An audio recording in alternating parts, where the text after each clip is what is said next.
Students, ये IB के students हैं जो आईबी के एग्जाम के लिए प्रिपेयर कर रहे हैं, डिस्क्रिप्टिव के लिए प्रिपरेशन कर रहे हैं। उनके आंसर्स हैं। और ये वाला जो आंसर है, ये 2024 या 2023 एग्जाम का है। रीडिंग कॉम्प्रिहेंशन का आंसर। तो उन लोग जो मिस्टेक किए हैं, वो मिस्टेक्स आप लोगों को मैं बता रही हूँ ताकि ऐसी मिस्टेक आप लोग ना करें। ओके। सबसे पहली चीज जो मैं आप लोगों को बोल रही थी कि लंबे लंबे सेंटेंसेस फ्रेम करना। तो अब आप देखो, ये लंबे सेंटेंसेस हैं। Obesity and malnutrition both have same reason like sedentary lifestyle and processed food consumption for their large scale spread among people। Full stop नहीं दिया है। फुल स्टॉप नहीं दिया है। ओके, फुल स्टॉप मैंने दिया है और लिख के दिया है। सोल्यूशन फॉर, एक सेकेंड। Solution for both are same like promoting for, यानी देखिए फुल स्टॉप नहीं पुट किया और इसका आंसर चलता जा रहा है, चलता जा रहा है, चलता जा रहा है और फिर यहां पर खत्म हुआ है। आप सोचिए, फुल स्टॉप पुट करना कितना ज्यादा जरूरी है स्टूडेंट्स, कितना ज्यादा जरूरी। तो फिर मैंने यहाँ पर फुल स्टॉप देकर और इसका मैंने मतलब फिर उसके बाद so solution for both. Okay. अब यहाँ पर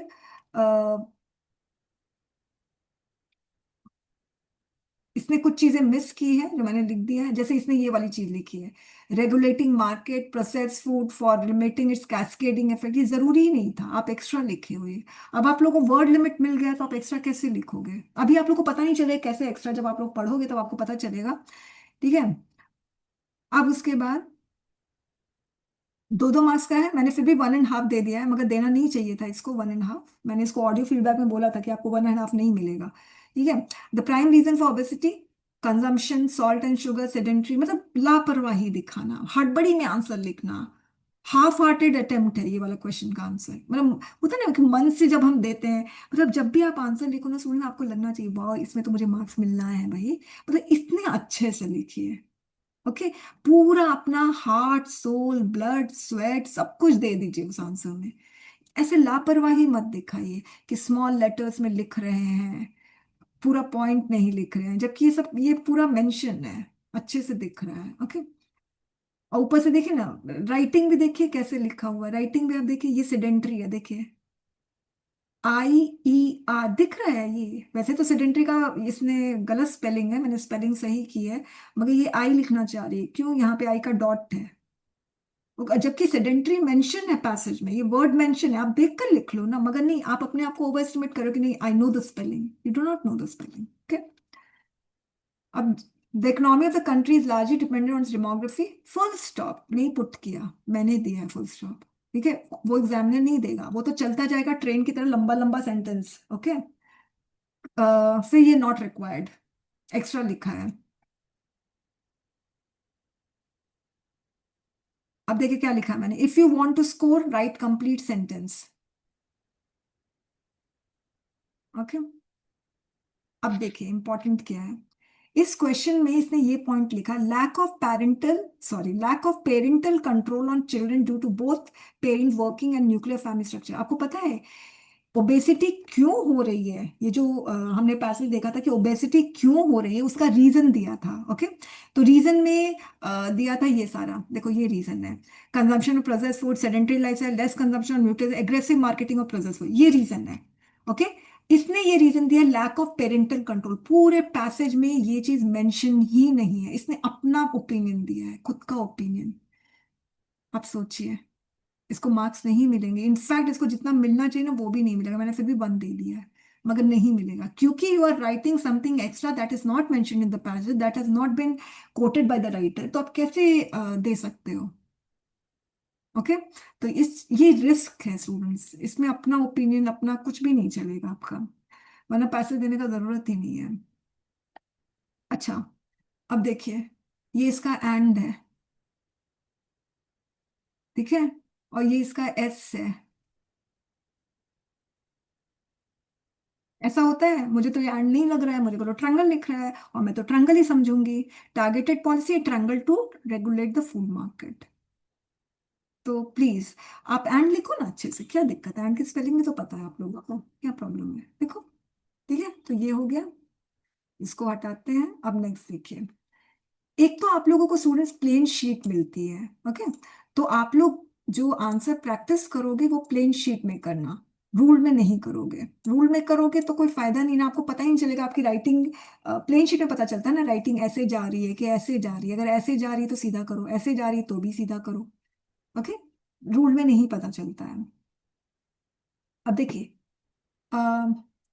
क्वेश्चन था कि why the solution for tackling obesity and malnutrition is same. Question ये है क्योंकि ओबेसिटी और malnutrition को का सोल्यूशन सेम क्यों है। तो इसने लिखा कि इसने ना सोल्यूशन क्या है ये बता दिया। सोल्यूशन है कंजम्पशन ऑफ फ्रूट्स वेजिटेबल्स, ये सोल्यूशन बताया है। मगर क्वेश्चन पूछ रहा है कि सोल्यूशन सेम क्यों है, ये नहीं पूछ रहा है क्वेश्चन कि what is the solution for obesity and malnutrition। तो आंसर इसने गलत दिया, तो इसको बिल्कुल भी मार्क्स नहीं मिले। फिर है what are the prime reason for obesity. तो अब देखो, इसने पॉइंट वाइज दे सकते थे ना इसको आंसर, मगर इसने पूरा लाइन वाइज ऐसे करके दिया है। ढूंढना पड़ा, मैंने 1.5 दिया है। वैसे तो मन नहीं था वन देने का मन था, इसने ये मिस किया। पॉइंट वाइज देता तो ज्यादा अच्छा रहता। ओके, अब लिखा है प्राइम रीजन, तो मेन रीजन क्यों लिखा, जब क्वेश्चन में प्राइम रीजन है तो you write prime reason only. Okay, how is economy, इसमें एक्सप्लेनेशन की भी जरूरत थी। ओके, और अब देखो, why children today suffer। Question is why children today suffer। इसने लिखा चिल्ड्रन एंड टीनेजर्स। अरे भाई, क्वेश्चन में चिल्ड्रन बोल रहा है, टीनेजर्स तो बोल ही नहीं रहा है, आप टीनेजर्स क्यों लिखे हो। अगर पता है चिल्ड्रन किसको कहते हैं, 12 ईयर्स तक का चिल्ड्रन है, उसके बाद आप टीनेजर्स आ जाते, 13 14 टीन टीन टीन, ये सारे टीनेजर्स है। अब मेंशन चिल्ड्रन का किया है, टीनेजर्स का नहीं किया, तो फिर क्यों टीनेजर्स लिखे हो। इसमें इसका आंसर सही है। ओके, इसको हटाते हैं, नेक्स्ट में आते हैं। अब देखिए,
मैम वॉइस नहीं आ रही, आप म्यूट कर रहा था। इतनी देर से मैं बोल रही हूँ, वॉइस नहीं आ रही है। नहीं मैम, नहीं आ